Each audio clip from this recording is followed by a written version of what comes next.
बालुवाटार स्थित ललिता निवास जग्गा हडप्न कृत्य गर्ने विरुद्ध सीआईबीको प्रतिवेदन सरकारी वकिलको कार्यालयद्वारा अस्वीकार। आर्थिक तथा राजनीतिक स्वार्थका कारण रोकिएको भन्दै कानुनविदद्वारा आलोचना।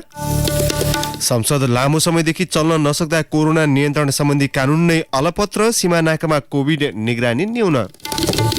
नारायणहिटी संग्रहालय परिसरमा बतास समूह र सरकारी अधिकारी बीच मिलेमतो भएको छानबिन समितिको आशंका। अनुमति पाएको भन्दा बढी क्षेत्रफलमा स्वीकृति नलिई नयाँ संरचना निर्माण। भारतमा तेस्रो लहरको संक्रमण तीव्र बन्दै गएपछि कोभिड विरुद्धको खोपको बुस्टर डोज दिन सुरु। पछिल्लो 24 घण्टामा करिब 1,80,000 जनामा संक्रमण पुष्टि। र सूर्य नेपाल गल्फ टुरको तेस्रो प्रतियोगिता सेन्ट्रल ओपन आज सुरु हुँदै। बालुवाटार स्थित ललिता निवास परिसरको सरकारी जग्गा हडप्न कृत्य गर्ने विरुद्ध 3 वर्ष लगाएर प्रहरीको केन्द्रीय अनुसन्धान ब्युरो सीआईबीले तयार पारेको प्रतिवेदनलाई सरकारी वकिलको कार्यालयले अस्वीकार गरेको छ। मुद्दा दायर गरिसक्नुपर्ने हदम्यादको अघिल्लो दिन हिजो सरकारी वकिलको कार्यालय काठमाडौँले प्रतिवेदन सीआईबीलाई फर्काएकाले अब मुद्दा दर्ता गर्न असहज भएको छ। आर्थिक तथा राजनीतिक स्वार्थका कारण सरकारी वकिलको कार्यालयलाई दुरुपयोग गरेको भन्दै कानुनवेत्ताले आलोचना गरेका छन्। राजनीतिक रूपमा पदको दुरुपयोग गर्ने नेता, कर्मचारी र सरकारी जग्गा हडप्नेहरू विरुद्ध अख्तियार दुरुपयोग अनुसन्धान आयोगले दायर गरेको भ्रष्टाचार मुद्दा विशेष अदालतमा विचाराधीन छ। कागजात कृत्य गर्ने कर्मचारी तथा अन्य व्यक्ति लगायत 300 जना विरुद्ध छुट्टै अनुसन्धान गरी प्रहरीले सरकारी वकिल कार्यालयलाई प्रतिवेदन दिएको थियो। जग्गा हडप्न सरकारी कागजात नै लोप पार्ने, कागजातका अङ्क अक्षरमा थपघट गर्ने तथा मन्त्री परिषदबाट भएका निर्णयको अपव्याख्या गरी त्यसलाई नै आधार मानेर तलबाटै टिप्पणी उठाउने काम भएको सीआईबीको अनुसन्धानबाट पुष्टि भएको छ। हडपिएको जग्गाको अहिलेको न्यूनतम बजार मूल्य 13 अर्ब 76 करोड रुपियाँ कायम गरिएको छ। यसलाई सीआईबीले बिगोका रूपमा राखेको छ। जग्गा हिनामिना गर्न 1987 साल राणा प्रधानमन्त्री भीम शमशेरको पालामाको लालमोहर, 2023 सालमा तत्कालीन बागमती अञ्चलाधीश कार्यालयले स्वामित्व नरहने गरी खेतीपाती गर्न दिएको पत्र, 2047 सालमा मन्त्री परिषदबाट भएको निर्णयको अपव्याख्या गरी 2049 मा भएको जग्गा फिर्ता एवं त्यसलाई टेकेर 2058, 62, 66, 67 र 69 सालको बीचमा कृत्य कागजात बनाएका तथ्य सीआईबीले संकलन गरेको छ। तर यी सबैलाई सरकारी वकिलले अपुरो भन्दै फिर्ता गरिदिएको हो। तत्कालीन प्रधानमन्त्री केपी शर्मा ओली नेतृत्वको सरकारले अघि बढाएकोमा त्यस यता नेपाल प्रहरीका 3 महानिरीक्षक र अनुसन्धान गर्ने 3 प्रमुख फेरिए। सीआईबीका 50 भन्दा बढी प्रहरी अनुसन्धान गर्न र प्रतिवेदन तयार पार्न 3 वर्षदेखि निरन्तर खटिएका थिए। अनुसन्धान निर्देशन तथा जाहेरी दिने गृह मन्त्रालयमा पनि 4 मन्त्री र 3 सचिव फेरिए। सबैले जग्गा हिनामिनामा संलग्नलाई कानूनी दायरामा ल्याउने र जग्गा फिर्ता गर्ने प्रतिबद्धता जनाएका थिए। सीआईबीले 91 वर्ष पुराना तथ्यलाई प्रमाणका रूपमा प्रस्तुत गरेको छ। तर सरकारी वकिलले प्रतिवेदन अपुरो भएको भन्दै थप अनुसन्धान गर्न फिर्ता पठाएको छ। दलहरूले संसदलाई स्वार्थ पूरा गर्ने थलो बनाएपछि कोरोना रोकथाम, नियन्त्रण र उपचार गर्ने कानूनी आधार अलपत्र परेको छ। वीर अस्पताललाई युनिफाइड अस्पताल बनाउने विधेयक नै संसदमा रोकिएपछि संक्रमितको एकीकृत उपचार गर्ने काम पनि प्रभावित बनेको हो। प्रतिनिधि सभा बैठक लगातार अवरुद्ध हुँदै आएको छ। संसदमा पेश भएका अत्यावश्यक विधेयक एमालेको निरन्तर अवरोधका कारण अघि बढ्न सकेका छैनन्। प्रतिनिधि सभाको पुस 18, 22 र 28 गते बोलाइएको बैठक विशेष कारण भन्दै स्थगित हुँदै आएको छ। राष्ट्रिय सभाको बैठक पनि सूचना टाँस गरेर 2 पटक स्थगित भएको छ। स्वास्थ्य मन्त्रालयका अनुसार हिजो देशभर पुष्टि भएका 1446 संक्रमित मध्ये काठमाडौँ उपत्यकामा 876 जना अर्थात् 60% भन्दा बढी संक्रमित भएका छन्। संक्रमणको रेड जोनमा काठमाडौँ, भक्तपुर र ललितपुर देखिएको छ। काठमाडौँ उपत्यकाका सरकारी अस्पतालमा मात्रै 279 जना बिरामी छन्। आईसीयू र भेन्टिलेटरमा 35 जनाको उपचार भइरहेको छ। कोभिड-19 संकट व्यवस्थापन विधेयक, संक्रमितको उपचार गर्ने स्वास्थ्यकर्मीको सुरक्षा सम्बन्धी विधेयक र औषधि ऐन संशोधन गर्ने विधेयक संसदमा दर्ता मात्रै भएका छन्। ती विधेयक अघि बढेका छैनन्। संक्रमितको संख्या दैनिक बढ्दै गए पनि केन्द्रीय अस्पताललाई यसअघि अध्यादेश मार्फत दिइएको कानूनी आधार र अधिकार अहिले शून्य प्राय छ। वीर अस्पतालका प्रमुख डाक्टर भूपेन्द्र बस्नेतले भन्नुभयो, अध्यादेश निष्क्रिय भएपछि दैनिक प्रशासन र संक्रमितको व्यवस्थापन गर्न मन्त्री परिषदबाट कोभिड-19 आदेश आएको छ। यसैका आधारमा काम गरिरहेका छौं। कोरोना नियन्त्रण गर्न सरकारले केन्द्रीय अस्पतालको प्रस्ताव अघि सारे र वीरमा 500 भन्दा बढी संक्रमितको उपचार गर्ने अवधारणा अघि सारेको थियो। कोरोना सक्रिय संक्रमितको संख्या मुलुकभर 7,855 पुगेको छ। उपत्यकाका तीनै जिल्ला काठमाडौँ, भक्तपुर र ललितपुरमा मात्रै 500 भन्दा बढी सक्रिय संक्रमित छन्। काठमाडौँमा 2,655, भक्तपुरमा 633 र ललितपुरमा 900 सक्रिय संक्रमित रहेको तथ्याङ्कले देखाउँछ। यी जिल्लामा कुल सक्रिय कोरोना संक्रमितको संख्या 4,188 रहेको छ। संक्रमण हालसम्म 75 जिल्लामा फैलिएको छ। एक साता अघि सोलुखुम्बु, रसुवा, मनाङ, मुस्ताङ, हुम्ला, मुगु र बाजुरा कोरोना संक्रमण मुक्त थिए। हाल मुस्ताङ र मुगुमा मात्र संक्रमण विस्तार भएको छैन।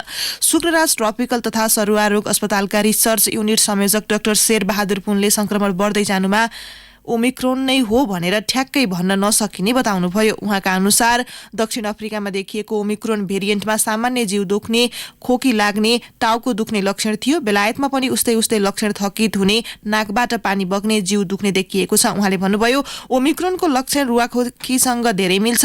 संक्रमण संख्या बढेको देखिए पनि अस्पतालमा बिरामी भर्नाको विश्लेषण गर्न जरुरी छ। संक्रमण दर बढेसँगै तेस्रो लहरको संकेत देखिसकेको उहाँ बताउनुहुन्छ। उहाँले भन्नुभयो अहिलेसम्मका अध्ययन अनुसार ओमिक्रोन छिटो फैलिन्छ तर डेल्टा भन्दा कम घातक छ। कोरोना संक्रमणको भयावह अवस्था आउन नदिन सरकारले तत्काल गर्नुपर्ने मध्ये एउटा काम हो सीमा नियमन। तर पहिलो र दोस्रो लहरमा नाका व्यवस्थापनमा चुकेको सरकारले यसपटक पनि भारतबाट हुने आवत-जावत व्यवस्थित गर्न सकेको छैन। भारतमा संक्रमण बढिरहँदा स्वदेश फर्कने नेपालीको संख्यामा पनि वृद्धि भइरहेको छ। यसबाहेक घुमफिर, किनमेल, उपचार लगायतमा नेपाल प्रवेश गर्ने भारतीय पनि उत्तिकै हुन्छन्। अघिल्लो पटक नाकाबाट भित्रिनेको परीक्षण र क्वारेन्टिन लगायत व्यवस्थापन गर्न नसक्दा संक्रमण फैलिएको थियो। भारतमा ओमिक्रोन भेरिएन्ट संक्रमितको संख्या बढ्दै गएका बेला सीमा नाकामा भने आवत-जावत निर्वाध जस्तै छ। मुख्य नाकामा हेल्थ डेस्क राखेर स्वास्थ्य परीक्षण गरिँदै आए पनि धेरैजसो बिना परीक्षण भित्रिने गरेका छन्। कतिपय नाकामा हुने परीक्षण छलेर वैकल्पिक चोर बाटो भएर भित्रिने गरेकाले संक्रमण फैलिने जोखिम बढेको छ।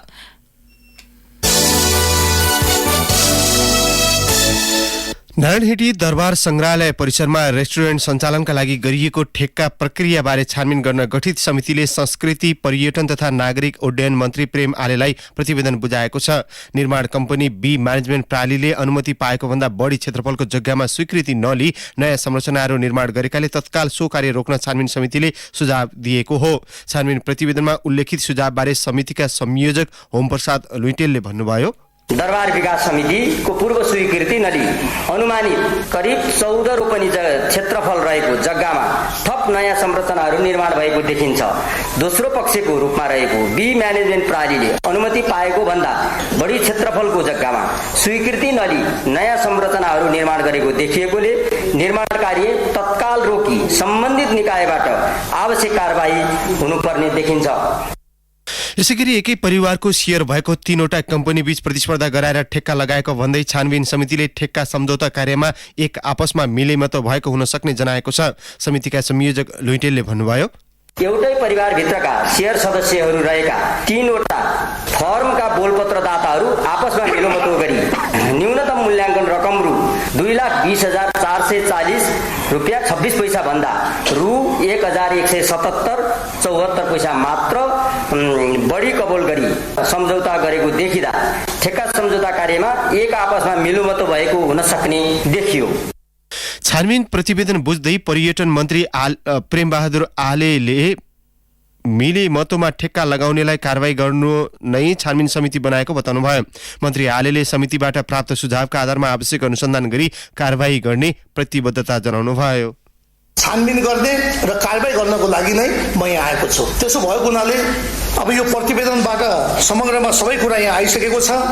अब हामी छिटै प्रतिवेदनको माध्यमबाट छलफलद्वारा अनुसन्धान र आवश्यक कारबाहीको लागि अख्तियार दुरुपयोग अनुसन्धान आयोगको पनि ध्यान जानेछ भन्ने मैले विश्वास लिएको छु। छानबिन समितिले नारायणहिटी दरबार संग्रहालयमा अवैध संरचना निर्माण हुनुमा दरबार संग्रहालय तथा गणतन्त्र स्मारक व्यवस्थापन तथा सञ्चालन विकास समितिका कार्यकारी निर्देशक भेषनारायण दाहाललाई पनि दोषी देखाएको छ। पूर्व स्वीकृति र समन्वय नगरी नयाँ संरचना निर्माण भइरहँदा विकास समितिका कार्यकारी निर्देशकबाट विकास समितिको स्वामित्वमा रहेको सम्पत्तिको संरक्षण र सम्वर्धनको जिम्मेवारी पूरा नगरेको छानबिन समितिको ठहर छ। कान्तिपुर डायरीमा अब ब्रेकको पालो। ब्रेकपछि कान्तिपुर डायरीमा अब कान्तिपुर सविस्तार। कान्तिपुर सविस्तार। पहिलो र दोस्रो लहरपछि कोरोना संक्रमणमा कमी आए पनि पछिल्ला सातामा संक्रमण ह्वात्तै बढेको छ। त्यसो त 7वटै प्रदेशमा कोरोना विरुद्धको खोप अभियान सञ्चालन भइरहेको छ, तर विज्ञहरूले नयाँ भेरिएन्ट ओमिक्रोन समेत बढेपछि स्वास्थ्य मापदण्ड अपनाउनुको विकल्प नभएको बताएका छन्। अघिल्लो हप्ताको सोमबार नेपालमा 326 जनामा कोरोना भाइरस संक्रमण पुष्टि भएकोमा गत मंगलबार 393 संक्रमित थपिए। यस्तै बुधबार 435 जनामा कोरोना भाइरस संक्रमण पुष्टि भयो। बिहीबार 540 संक्रमित भेटिएका थिए। यस्तै शुक्रबार एकै दिन 24 जनामा कोभिड-19 को ओमिक्रोन भेरिएन्टको संक्रमण पुष्टि भयो भने सो दिन संक्रमितको संख्या 968 जना पुग्यो। सो अघि नेपालमा 3 जनामा ओमिक्रोन भेरिएन्ट देखिएको थियो। शनिबार 944 जनामा कोरोना देखियो भने आइतबार 1167 जनामा कोभिड-19 संक्रमण पुष्टि भयो। सोमबार एकै दिन 1446 संक्रमित भेटिए। पछिल्लो एक साताको तथ्याङ्कलाई केलाउने हो भने नेपालमा कोरोना संक्रमितको ग्राफ बढ्दो रहेको प्रष्ट हुन्छ। विश्वव्यापी रूपमा फैलिँदै गएको कोरोनाको नयाँ भेरिएन्ट ओमिक्रोन संक्रमितको संख्या नेपालमा पनि बढ्दै गएको छ। कोरोना संक्रमितको संख्या बढेसँगै अस्पतालमा दोब्बर संख्यामा बिरामी भर्ना हुन थालेका छन्। कोरोना संक्रमितहरूले अस्पतालका बेड भरिन थालेका छन्। यो अवस्थामा रोकथामका लागि सरकारले कस्तो तयारी गरिरहेको छ त स्वास्थ्य मन्त्रालयका सचिव डाक्टर रोशन पोखरेल। यसमा चाहिँ अहिले हामीले हाम्रा सबै कोभिड अस्पतालहरू जुन थिए तिनीहरूमा चाहिँ बेडहरू अलिकति खाली नै राख्ने, आइसियू एचडियू को बेडहरूको प्रिपरेसन गर्ने। मुख्य कुरा त्यो बेडमा चाहिँ अरू बिरामीहरू हुनुहुन्छ अहिले उहाँहरूको कसरी व्यवस्थापन गर्ने नै ठुलो चुनौती हो। त्यही भएर यसलाई हामीले अहिले दुईटै एस्पेक्टबाट हेरेका छौँ। भइरहेको बिरामीलाई बिस्तारै व्यवस्थापन गर्दै गरेर नयाँ आउने बिरामीहरूको लागि बेड खाली गर्नुपर्ने अवस्था देखिन्छ। नेपालमा कोरोना संक्रमण दर निरन्तर बढ्न थालेपछि सरकारले थप कडाई गर्ने भएको छ। कोभिड-19 संकट व्यवस्थापन समन्वय केन्द्रले बढी जनसंख्या र भीड़भाड़ हुने स्थानमा जनस्वास्थ्यका मापदण्ड कडाईका साथ अपनाउन आग्रह गरेको छ। संक्रमण फैलिन नदिन केही क्षेत्रमा कडाई गरिए पनि तत्काल लकडाउन गर्ने अवस्था पनि नरहेको मन्त्रालयका सचिव डाक्टर पोखरेलले स्पष्ट पारे।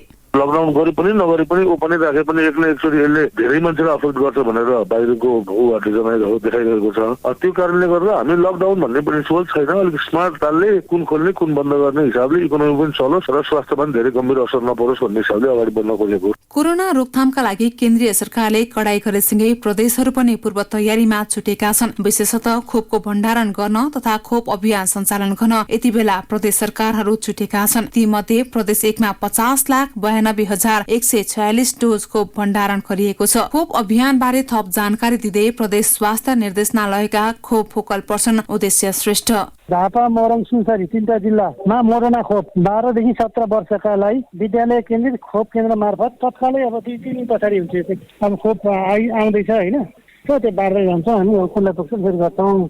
अर्को जोन्सन एन्ड जोन्सन खोप सिंगल डोज, त्यो चाहिँ विदेश जानेर अहिलेसम्म खोप लाउन छुटेका 18 वर्ष माथिका जनसङ्ख्यालाई काम गर्छौँ। र अर्को सबै जिल्लामा चाहिँ त्यसमा चाहिँ लगाउन छुटेकालाई पनि हामी दिन्छौँ र दोस्रो डोजलाई हामीले प्रायोरिटीमा राखेर दोस्रो मात्र लगाउँछौँ। जिल्ला अनुसार फरक फरक डेटमा चल्छ यही महिना। पछिल्लो तथ्याङ्क अनुसार प्रदेश 1 मा 67% कोरोना विरुद्धको पहिलो मात्रा तथा 48% पूर्ण मात्रा खोप लगाएका छन्। यस्तै प्रदेश 2 मा 50% पहिलो तथा 39% पूर्ण मात्रा खोप लगाएका छन्। बागमती प्रदेशमा 77% पहिलो तथा 74% पूर्ण मात्रा खोप लगाएका छन्। गण्डकी प्रदेशमा 83% पहिलो तथा 76% पूर्ण मात्रा लगाएका छन् तथा लुम्बिनी प्रदेशमा 72% पहिलो तथा 51% पूर्ण मात्रा खोप लगाएको सरकारी तथ्याङ्क छ। कर्णाली प्रदेशमा 55% पहिलो तथा 54% पूर्ण मात्रा खोप लगाएका छन्। अन्य प्रदेशहरू भन्दा प्रदेश 2 खोप अभियानमा केही पछि परेको छ। सुरुवाती चरणमा खोप लगाउन डराएका कारण खोप लगाउने संख्या कम भएको प्रदेश स्वास्थ्य निर्देशनालयका प्रमुख विजय झाले बताए। अब प्रदेशमा कोभिड विरुद्धको खोपलाई व्यापक गरिएको झाको भनाइ छ। धेरै चाहिँ खोप लगाउन बाँकी छन्। अलिकति अन्डर रिपोर्टिङ पर्छ। करिब चाहिँ 4.5 लाख जतिको चाहिँ जो हाम्रो चाहिँ रिपोर्ट आउने बाँकी छ।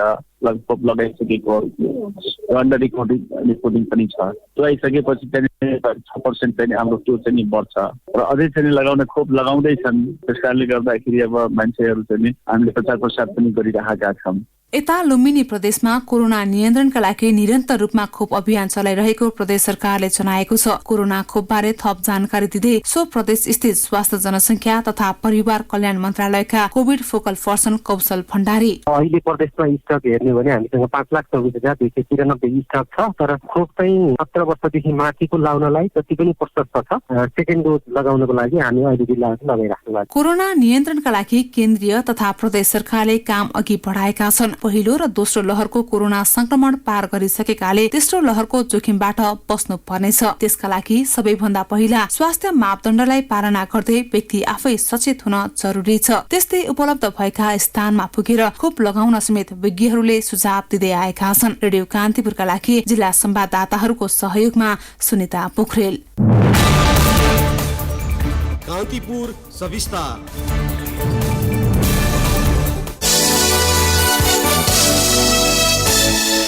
सरकारी स्तरबाट मात्रै भइरहेको नेपाल र भारत बीचको विद्युत व्यापार अब निजी क्षेत्रबाट पनि हुने भएको छ। स्वतन्त्र ऊर्जा उत्पादकहरूको संस्था नेपाल इप्यानबाट प्रवर्धित नेपाल पावर एक्सचेन्ज लिमिटेड नेपेक्स र भारतको मणिकरण पावर लिमिटेडले हिजो अन्तर्देशीय विद्युत व्यापार सम्झौता गरेका छन्।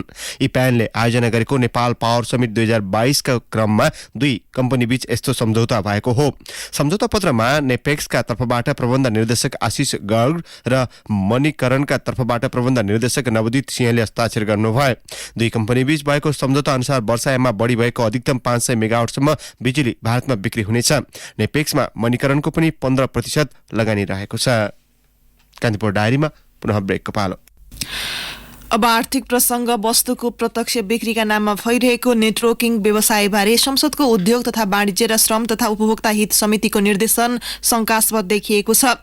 समितिले यसअघि एक अध्ययन गरी ऐन र नियमावलीमा र वा लगायत शब्द राखेर नेटवर्किङ घुसाउन खोजेकाले कार्यविधि वा निर्देशिका बनाएर मात्र इजाजत दिनुपर्ने निष्कर्ष निकाली सरकारलाई निर्देशन दिएको थियो। तर हिजोको निर्देशन भने यसको विपरीत छ। नेटवर्किङ व्यवसायलाई इजाजत नदिएको भन्दै समितिले वाणिज्य तथा आपूर्ति सचिवलाई 5 दिनभित्र स्पष्टीकरण पेश गर्न भनेको छ।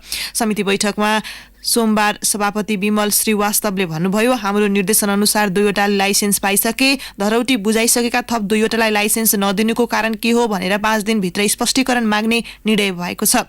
समितिले बारम्बार दिएको निर्देशन वाणिज्यले अवज्ञा गरिरहेको छ। सचिवको स्पष्टीकरण चित्त बुझ्दो नआए मुख्य सचिवलाई समेत समितिमा बोलाएर कारबाही गर्न निर्देशन दिन्छौ। जबकि 2077 साउन 15 मा बसेको समिति बैठकले नयाँ इजाजत दिने कार्य समितिको अर्को निर्णय नभएसम्मका लागि स्थगित गर्न वाणिज्य आपूर्ति तथा उपभोक्ता संरक्षण विभागलाई निर्देशन दिएको थियो। नेपाल स्टक एक्सचेन्ज नेप्सेको प्रमुख कार्यकारी अधिकृत सीईओका लागि परेका आवेदनमध्ये दोस्रो चरणमा 3 जना छानिएका छन्। पहिलो चरणमा छानिएका 5 जना मध्ये सिफारिस समितिले 3 जनालाई छनौट गरेको हो। स्रोतका अनुसार छनौटमा परेका 3 जनामा कृष्णबहादुर कार्की, केशवप्रसाद श्रेष्ठ र रमेश कुमार भण्डारी छन्। सो पदका लागि 11 जनाले आवेदन दिएका थिए।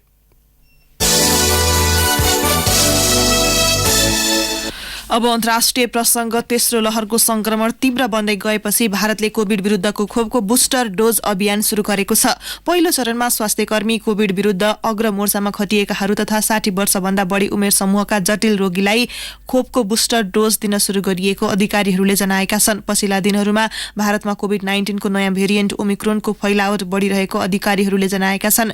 विभिन्न देशमा गरिएका अध्ययनमा खोपको बुस्टर डोज लगाएकाहरूमा ओमिक्रोन संक्रमणले न्यून असर पुर्याउने देखिएको छ। कोभिडका भेरिएन्ट मध्ये सबैभन्दा बढी संक्रामक ओमिक्रोन गत नोभेम्बरमा दक्षिण अफ्रिकामा पहिलो पटक पुष्टि भएको थियो। त्यसैता यो विश्वका 100 भन्दा बढी देशमा पुष्टि भइसकेको छ, जसका कारण अधिकांश देशले बुस्टर डोज अभियान शुरू गरिसकेका छन्। भारतमा हिजो करिब 1,80,000 जना संक्रमित भएका छन्। स्वास्थ्य तथा परिवार कल्याण मन्त्रालयका अनुसार पछिल्लो 24 घण्टामा 1,79,723 जनामा संक्रमण पुष्टि भएको हो। अब खेल प्रसंग। सूर्य नेपाल गल्फ टुर 2021-22 को तेस्रो प्रतियोगिता सेन्ट्रल ओपन गोकर्ण गल्फ क्लबमा आज सुरु हुँदैछ। 4 दिन चल्ने 72 होलको प्रतियोगितामा 39 प्रोसँगै 19 एमेच्योर गल्फरले प्रतिस्पर्धा गर्ने आयोजक professional golfers association of Nepal NPGA ले जनाएको छ। कुल 7,77,000 रुपियाँको प्रतियोगितामा 36 होलको खेलपछि शीर्ष 21 प्रो र उत्कृष्ट 6 एमेच्योर फाइनल चरणका लागि छनौट हुनेछन्। NPGA का महासचिव दीपक आचार्यले भने कोभिड-19 को नयाँ भेरिएन्ट ओमिक्रोनले जनजीवनलाई फेरि अप्ठ्यारोमा पारे पनि सबै विकल्प अपनाउँदै हामी सुरक्षित साथ सेन्ट्रल ओपन आयोजना गर्दैछौँ। अब मौसम सम्बन्धी जानकारी। काठमाडौँ उपत्यका सहित मुलुक भर बदली हुने मौसम पूर्वानुमान महाशाखाले जनाएको छ। सुदूरपश्चिम र प्रदेशका केही जिल्लामा वर्षा र उच्च पहाडी भूभागमा हिमपातको सम्भावना रहेको पनि महाशाखाको अनुमान छ। केही बेर अघि 8 डिग्री सेल्सियस मापन गरिएको काठमाडौँ उपत्यकाको अधिकतम तापक्रम आज 19 डिग्री सेल्सियससम्म पुग्नेछ। सूर्योदय बिहान 6 बजेर 56 मिनेटमा भयो भने सूर्यास्त भरे साँझ 5 बजेर 27 मिनेटमा हुनेछ। हवस् त, नै प्रसङ्गसहित कान्तिपुर डायरीको यो बुलेटिन अहिलेलाई यहीँ सकिन्छ। साथी केशु र म अनिल बिदा माग्छौँ। नमस्कार।